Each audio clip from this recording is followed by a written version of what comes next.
Private central banks in Europe, the United States, and England took taxpayer money and loaned it at over 30% interest to third world nations. The bankers would then bribe the leaders of those countries not to pay back the loans. Their third world puppets would sign agreements stating that when the country defaulted, the banks would be given all the natural resources and infrastructure of the once sovereign lands. But worst of all, the countries would pledge future taxes paid by the people in perpetuity as profit to the private banks. By the year 2000, there were few nations that had not fallen to the designs of the money power. The globalists were now ready to start their final phase of world government takeover, the destruction of the Western nations' economies. To carry out their final takeover, they first removed banking regulations like the Glass-Steagall Act in the late 1990s. This allowed their front companies to issue unlimited credit to the world and to set up colossal Ponzi schemes, the likes of which the world had never seen. The scams were advertised by the controlled corporate media as completely legitimate. Because of the fantastic returns, private investors, corporations, state and local governments invested heavily. They had taken the bait, hook, line, and sinker. To destroy confidence, in late 2007, the bankers themselves began to badmouth the scams they had created. Next, the central bankers cut off the tsunami of fiat money that they had been using to pump up the bubble.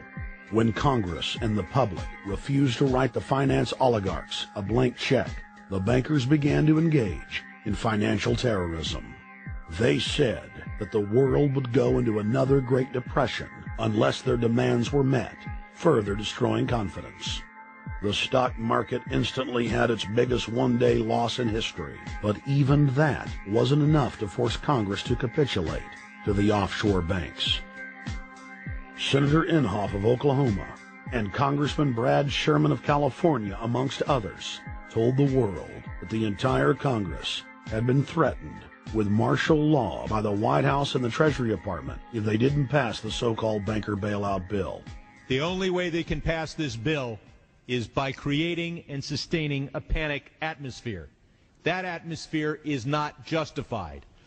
Many of us were told in private conversations that if we voted against this bill on Monday, that the sky would fall, the market would drop 2,000 or 3,000 points the first day, another couple thousand the second day, and a few members were even told that there would be martial law in America if we voted no.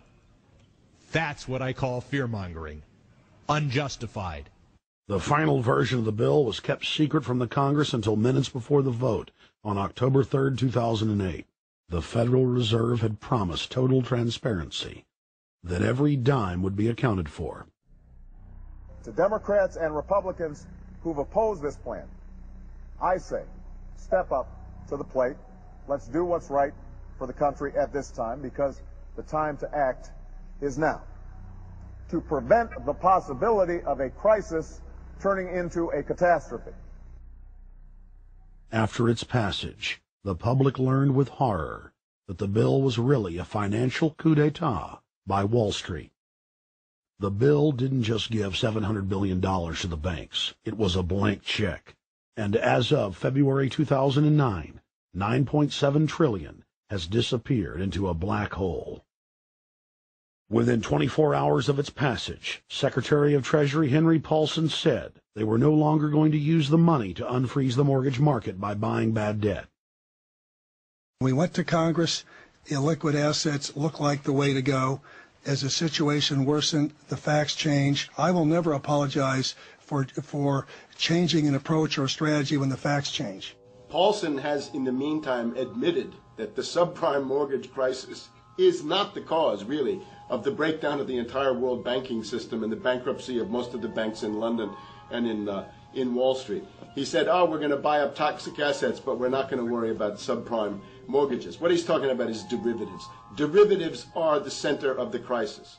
He went on to say that where the money was going was a secret. I believe that banking institutions are more dangerous to our liberties than standing armies. If the American people ever allow private banks to control the issuance of their currency, first by inflation, then by deflation, the banks and corporations that will grow up around the banks will deprive the people of all property until their children wake up homeless on the continent their fathers conquered. The issuing power should be taken from the banks and restored to the people, to whom it properly belongs. Thomas Jefferson, 3rd President of the United States. Secretary Paulson came in with the Vice President and Fed Chairman Bernanke and made all these assurances that there was absolutely a critical, immediate need to get rid of the corrosive derivative products, all the different names for this, ubiquitous, sub-S retraded credit default swap, blah, blah, blah, blah. Okay? But they talked about them as though they knew what the hell they were. You got the money and you immediately said, what items, what auction? Now, the Treasury just basically cut that out of the bill.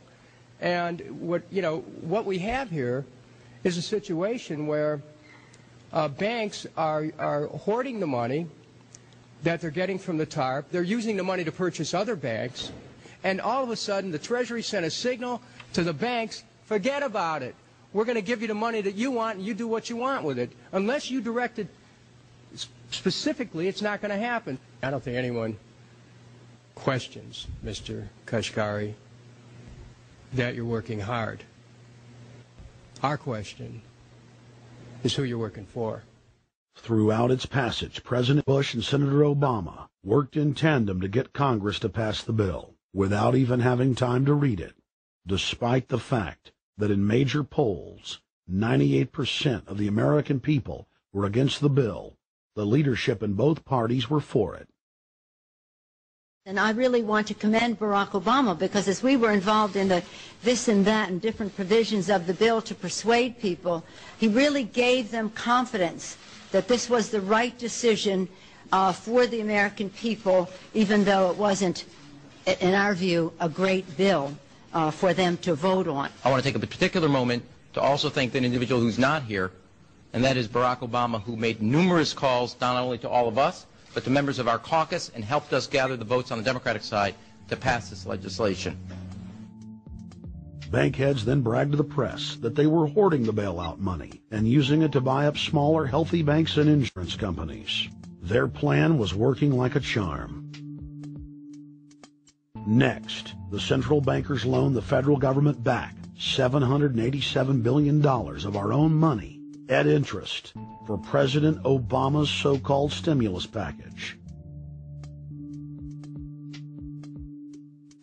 And just like the banker bailout, Congress was given less than an hour to read the 1,070-page-plus stimulus bill. Barack Obama, who had pledged on the campaign trail to wait 5 days before a bill could be voted on so that the Congress and the people could have a chance to read it, said that the stimulus was too important and it had to be passed before anybody could see it or read it, or the crisis would turn into a catastrophe. Doing little or nothing at all will result in even greater deficits, even greater job loss, even greater loss of income, and even greater loss of confidence. Those are deficits that could turn a crisis into a catastrophe, and I refuse to let that happen. After its Friday passage, in gangster fashion, President Barack Obama took a 4-day vacation and said that there was no rush to sign it. The spending bill was really a takeover bill, designed to further federalize the states and to pay off rich donors that had donated to both parties. As the world slid deeper into depression, the bankers celebrated the fire sale that they had created. I believe the phrase burdens of the office is overstated. Yes, can I? Why me? Oh, the burdens. Why did the financial collapse have to happen on my watch? It's just pathetic, isn't it? Self-pity. And I don't believe President-elect Obama will be full of self-pity.